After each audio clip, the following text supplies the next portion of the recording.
A novelist and short story writer was walking home through a park in Prague one afternoon when he passed a little girl who was crying because she'd lost her favorite doll. The writer, known for stories that fuse realism and fantasy, suggested that the two of them search for the missing doll, but the doll was nowhere to be found. Hoping to console her, he suggested that they meet the next day and continue the search. Upon his return, he presented the girl with a letter he insisted was written by her missing doll. The doll wrote, "Please do not mourn for me. I have gone on a trip to see the world. I will write to you about my adventures."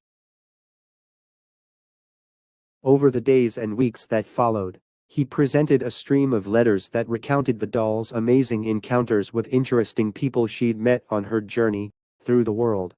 The letters provided deep comfort to the little girl.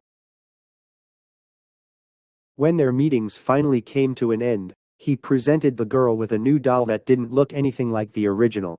To ease her confusion, he read the girl a final letter from her doll explaining why she seemed so different. The doll wrote, "I have been out in the world.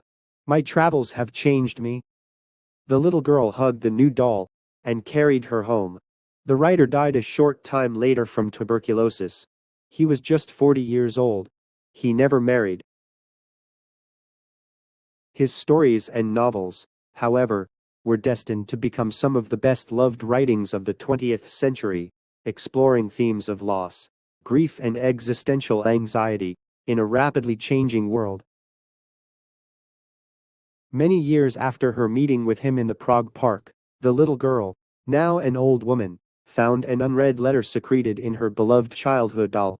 The letter said, "Everything you love will probably be lost. But in the end, love will return in a different form." The writer in the story is Franz Kafka, who was a Bohemian novelist and short story writer who is widely regarded as one of the major figures of 20th century literature. Don't be too sad or discouraged because you lost something you love now. Given time and an open heart, the love will eventually return in a different form.